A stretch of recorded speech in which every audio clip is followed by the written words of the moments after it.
a ceasefire on massive life support, a nuclear deal called a piece of garbage, and a president done with diplomacy.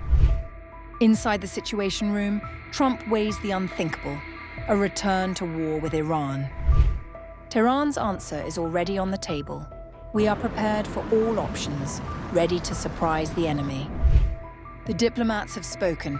Now the generals wait by the phone.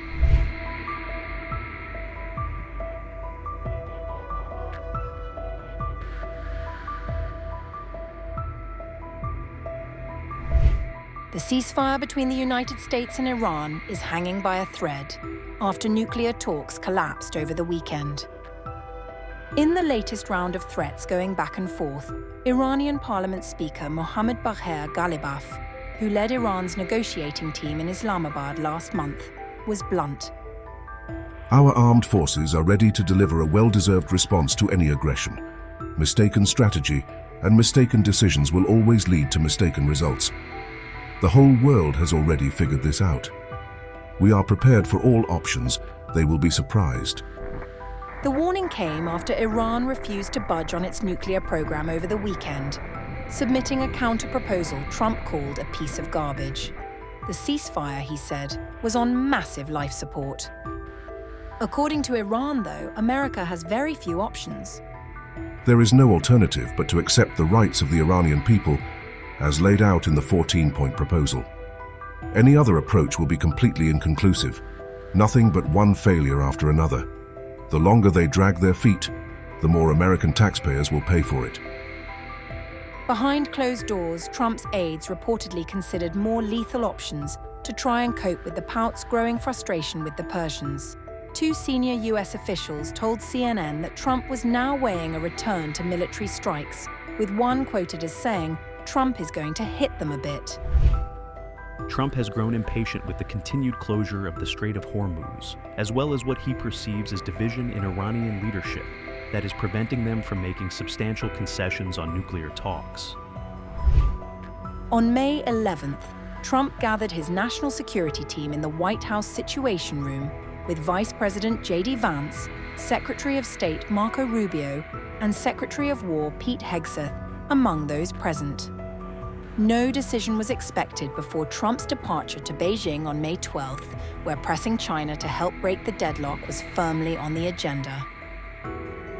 The Treasury moved in step, sanctioning 12 individuals and companies on May 11th for helping Iran ship oil to China, while the State Department offered up to $15 million for information on the financial networks of Iran's Revolutionary Guard Corps.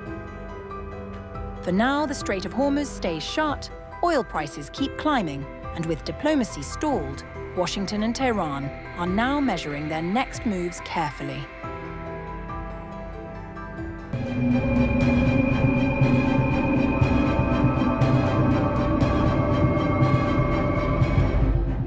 More than 2 years have passed since October 7th, 2023. The wounds are still raw, questions remain unanswered, and the man at the top of Israel's government is still, methodically, refusing to face them. Who was responsible for the security collapse that allowed Hamas to launch the deadliest attack in Israeli history? 11 weeks into a war he helped start, Benjamin Netanyahu sat down with CBS correspondent Major Garrett for his first American broadcast interview since the fighting began. He eerily composed and was careful with his words. And when the subject turned to culpability, Bibi did something telling. He questioned the very idea of responsibility. Those who said they took responsibility, he told Major Garrett, left him wondering, what does that mean, you know? What is their responsibility? Let's look at the political echelon, military echelon, the security echelon. Let's look down at everyone, and everybody bears some responsibility. Yeah, from the top, from the Prime Minister down. He then redirected, insisting the more pressing question was what had been done since October 7th, 2023, not what preceded it. In his telling, his leadership of the war across 7 fronts is where his account should be judged. But the question of what preceded that day has not gone away. Israel still has no formal state inquiry into how the attack happened.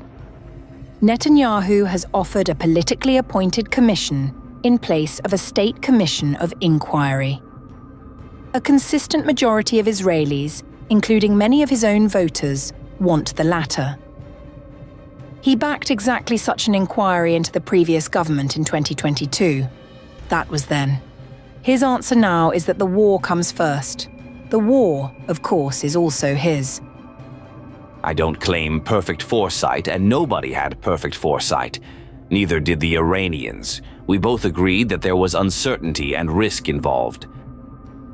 What he disputed was not that he had underestimated Iran's willingness to weaponize the Strait, but that he had presented the outcome as certain. He said both he and President Trump had acknowledged uncertainty and risk going in. Trump's own framing, as Netanyahu recalled it, was that there is danger in action, but greater danger in inaction. On whether the Iranian regime itself could be toppled, Netanyahu was similarly hedged. He rejected a New York Times report that he had told the Situation Room in February that a joint US-Israeli operation could collapse the Islamic Republic, calling it incorrect in degree rather than in kind. He said the possibility exists, but the guarantee does not, comparing the regime's potential trajectory to a bankruptcy that proceeds gradually before it suddenly falls. The Israeli Prime Minister said he wants to gradually reduce American financial support to zero over the next decade, a major shift in one of the closest alliances in the world. Benjamin Netanyahu says Israel should begin ending its dependence on US military aid. I want to draw down to zero the American financial support. We do not want to wait for a future Congress, and Israel should start reducing dependence now. That image of a slow unraveling suits the current moment. The war he helped launch has not ended. Iran is still firing, the Strait is still blocked. And the man who sold the plan is now explaining carefully why nobody could have seen all of this coming.